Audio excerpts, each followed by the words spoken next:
selon ceux qui ne se rattachent pas au aqidah de Ahlus Sunnah wal Jama'a, le Mehdi qu'ils attendent est une personne qui est déjà présente.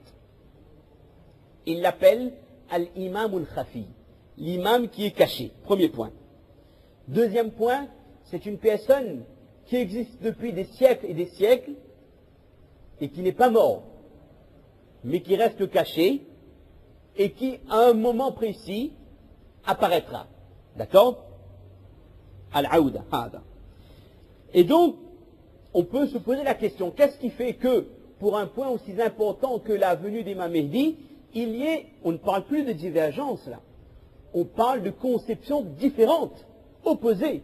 Nous croyons à nous avons une conception de cet homme, et eux, qui ont une conception tout à fait différente. Alors d'où est venue cette divergence? De le Coran? Non. À partir d'interprétations de hadith? Non plus. À l'origine, tout est venu d'un homme qui s'appelle Abdullah ibn Saba. Abdullah ibn Saba, c'est une personne qui s'était convertie. Il n'était pas musulman, on ne dira pas quelle était sa religion à l'époque. Cette personne s'est convertie, mais en apparence. C'était ce qu'on appelle un munafiq, un hypocrite.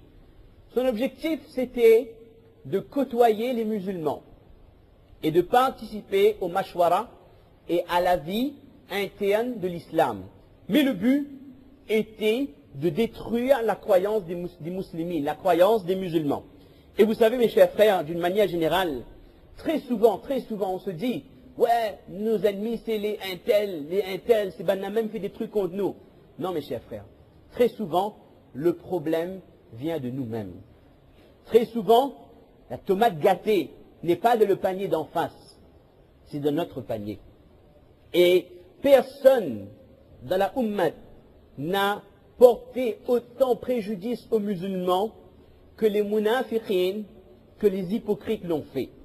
Et jusqu'à de nos jours, il y a des grands munafiqs, il y a 40 munafiqs jusqu'au Qiyamah, et après il y a des petits munafiqs qu'on retrouve à tous les coins, enfin pas tous les coins de rue, mais on retrouve un petit peu partout, dans toutes les régions, de tous les continents. Et vous savez, cette grande fracture qu'il y a eu entre les sunnites et ceux qui ne sont pas sunnites, avec deux guerres malheureuses, on ne va pas retracer cette histoire, ça c'est un point un jour peut-être à aborder un 10 Muharram. La guerre, le Ma'arakatul Jamal et Siffin, la bataille du Al-Jamal, je ne sais pas ce que dans les livres il traduit par la bataille du chameau, Ma'arakatul Jamal et la bataille de Siffin, où il y a eu apparemment une opposition entre Hazrat Ali, radiyallahu ta'ala anhu, et Hazrat Muawiyah, radiyallahu anhu. Vous savez que dans cette histoire, ni Ali, ni Muawiyah ne voulaient se livrer la guerre. Ils se sont rencontrés, chacun des deux sahaba avait des adeptes. Lorsque les munafiqines qui étaient présents dans les deux camps voyaient que Ali et Muawiyah étaient en train de trouver une solution, un terrain d'entente, ils ont vu qu'ils ne pourront pas provoquer une guerre. Ce qu'ils voulaient à l'origine n'allait pas se produire. Alors ça c'est dans les livres de Tariq, cette histoire. Qu'est-ce qu'ils ont dit? Ils ont dit que bon, demain Fajr, on va provoquer les hostilités. Ceux qui sont dans le camp d'Ali, les hypocrites, ils commencent à attaquer les hypocrites du camp de Muawiyah. Et vice versa. Et puis ils vont dire que oui, l'armée de Muawiyah nous attaque. Et le camp d'Ali dit, le camp d'Ali est en train de nous attaquer. De la sorte, ils ont provoqué les premiers échanges, les premières hostilités, et ensuite il y a eu une incompréhension générale, et il y a eu un affrontement entre l'armée de Ali et de Muawiyah, et si je ne me trompe pas, il faut que je revoie mes livres d'avant, Ali et Muawiyah étaient en train de discuter. Et lorsqu'ils sont sortis, ils ont vu que la bataille avait commencé, ni Ali, ni Muawiyah ne comprenaient ce qui se passait. Aucun des deux amirs n'avait donné l'ordre à leurs généraux ou à leurs guerriers, à leurs soldats de commencer la bataille. C'était les munafiqins, les hypocrites qui ont provoqué la guerre, tant Al-Jamal, As-Siffin, et qui a provoqué cette fracture qui, Allahu A'lam, ne se résoudra jamais jusqu'à la fin des temps. Alors qu'est-ce que Abdullah ibn Saba a fait pour détourner cette frange de la population musulmane de la aqidah de Ahl Sunnah concernant l'imam Mehdi? C'est une démonstration, vous voyez, c'est toute une logistique quand on veut enlever une personne du sirat al-mustaqim pour l'amener vers soit les bid'a amaliya ou les bid'a i'tiqadiyya. C'est une démonstration qui est la même que ce que Iblis, alayhi la'natullah, avait fait lorsqu'il avait fait chuter les premiers hommes vers le shirk. Vous savez cette histoire où il y avait des hommes pieux qui étaient décédés et Iblis qui avant avait le pouvoir de prendre l'apparence des êtres humains. Il avait dit que ben voilà, ces gens pieux-là, ils sont décédés et les générations qui vont venir, ils vont oublier ces personnes. Donc qu'est-ce qu'il faut faire pour qu'on ne les oublie pas? Ils ont commencé à peindre leur portrait, à faire des fresques, à faire des statues. À chaque fois qu'on passe devant, on fait salam alaykoum, comme un salami. Puis peu à peu, on fait doigt. Peu à peu, on s'incline jusqu'à ce qu'ils aient commencé à faire le sijda. C'est-à-dire de génération en génération. Une génération dit que oui, mais mon papa était fait ça, mon dada était fait ça, mon nana était fait ça. Et ainsi de suite, Iblis amène les gens vers les bid'a. Alors Abdullah ibn Saba, qu'est-ce qu'il a dit?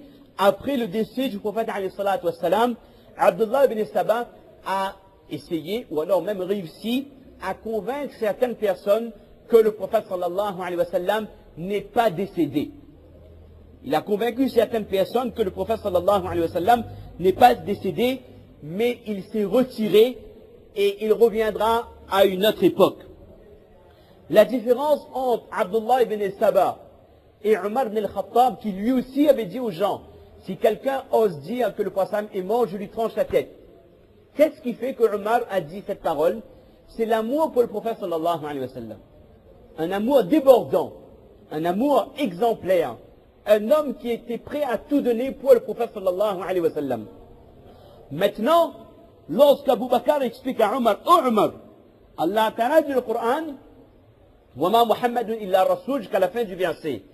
Lorsque Omar voit le nas, le texte, le Coran, la Sunna, il comprend que ses sentiments ne peuvent pas aller au-delà des textes. Même s'il aimerait croire que le prophète est encore vivant, il sait pertinemment que si Allah l'a dit le Coran, si le prophète l'a annoncé, je mets de côté mes sentiments, je mets de côté ce que j'ai l'impression, ce que je perçois comme étant un excès de iman, un iman débordant, je me fie au texte. Et Omar s'est fié au texte, il a abandonné cette pensée. Mais Abdullah ibn Saba, son objectif c'était de détourner les gens de l'Aqidah sur le décès du prophète sallallahu alayhi wa sallam. Et comment il s'est pris? En faisant un tafsir du verset Inna alladhi farada alayka al-Qur'an la radduka ila ma'ad. Celui qui t'a prescrit le Coran te ramènera certainement là où tu souhaites retourner. Alors, Abdullah ibn Saba a essayé de convaincre les gens en disant que si, il a dit que quand Allah t'a dit le Coran, le verset qu'on a cité, طيب, je reprends lui, العجب ممن يزعم أن عيسى يرجع ويكذب بأن محمدا يرجع. Il a dit étrange cette personne qui accepte que Isa alayhi salam un jour va revenir, mais qui ne peut pas accepter que Muhammad sallallahu alayhi wa sallam, qui pourtant est supérieur à Isa alayhi salam, pourquoi lui ne reviendrait pas? Alors qu'un prophète inférieur, on pourrait dire, lui reviendra. Alors qu'Allah a dit le Coran, le verset qu'on vient de citer. Il a essayé d'utiliser le qiyas, la logique. Essayer d'éveiller la logique chez les hommes, chez les êtres humains, disant que si Isa, qui avait un rang inférieur au prophète, il va revenir. Mais pourquoi le prophète, lui, qui est Ashaful Makhlouqat, la meilleure des créatures, lui ne reviendrait pas? Alors que le tafsir sahih, le tafsir correct de ce verset, c'est quoi? De ce verset, Allah a fait comprendre que il faut qu'il y ait un jour une résurrection après la mort pour que les hommes soient retournés auprès d'Allah auprès d'Allah subhanahu wa ta'ala. Ça c'était un tafsir. Et l'autre tafsir, il n'y en a que deux opinions. C'est ce verset, c'est qu'Allah ta'ala annonce au prophète sallam qu'un jour, Allah va le ramener vers Makkatul Mukarram. Mais en aucun cas, aucun mufassir, aucun sahaba ni tabi'in n'a compris ce verset comme Abdullah ibn Saba. Il a falsifié le commentaire de ce verset et il a essayé de persuader les gens que, première étape, le prophète n'est pas mort, il est caché et il reviendra. Déjà, nous voyons le mécanisme. Quelqu'un qui se retire et qui reviendra pour apporter la lumière. Et justement, c'est cette question d'amour débordant pour le prophète sallam. On a eu des discussions récemment sur certains thèmes qui dérangent, mais il faut bien le dire, le thème du Mawloud, avec certaines personnes. Pas la réunion. Les gens qui sont dans les pays, je ne connais même pas c'est qui. C'est ça l'avantage de Facebook. On peut discuter, on peut s'interpeller, parfois même un petit peu fort, mais on ne sait pas c'est qui. D'accord? Donc une personne me dit que moi j'ai assisté à des programmes, on avait des chants sur le prophète sallam, des nazam, mais pourquoi maintenant vous osez dire que c'est une bid'a? Comment cela? On ne s'est pas réunis pour boire du champagne, on s'est réunis pour faire des daroud, comme ça il dit, pour faire des douroud, pour envoyer des douroud chez le prophète sallam, pour chanter des na'af, des nazam, tout ça c'est l'amour pour le prophète sallam. Oui, ça c'est un amour qui habite le cœur du musulman, je suis d'accord. Il y en a même qui m'a dit que, écoute, franchement, moi, auprès du Kawthar, auprès du Mizan, de la balance, j'aurais besoin du prophète sallam. Donc moi je participe. Moi aussi, tout le monde veut être auprès du prophète sallam. Tout le monde aura besoin du prophète sallam. C'est pas parce que je vais faire des louanges le jour du 12 Rabi' al-Awwal que le prophète va m'aimer plus et qu'il va m'appeler vers son Hawd et Kawthar. Si aucun des Khulafa Rashidin, des 4 califes, aucun sahaba, aucun descendant tabi'in, tabi'in, ni Abu Hanifa, ni Malik, ni Shafi'i, ni Imam Ahmad, c'est-à-dire les piliers de le fiqh, ni Ibn Kathir, ni Al-Baydawi, ni, subhanallah, Al-Mubarak Fawri, ou ni, Wallah musta'an, n'importe quel mufassir, les piliers du tafsir, ni Ibn Hisham, ni Abu Ishaq, ni les piliers dans l'histoire de l'Sira, dans n'importe quel funoun, ni Bukhari, ni Muslim, ni Nasai, ni Abu Daoud, ni Imam Ahmad, n'a pas jugé beau de célébrer le décès du prophète sallallahu alayhi wa sallam. Qui sommes-nous pour oser proclamer que célébrer, faire des louanges le jour de son décès est un acte apprécié par Allah? Ah, Wallah, Wallahi al-Azim, je jure par Allah que nous sommes dans le faux si nous croyons que nous pouvons faire mieux que les Sahaba.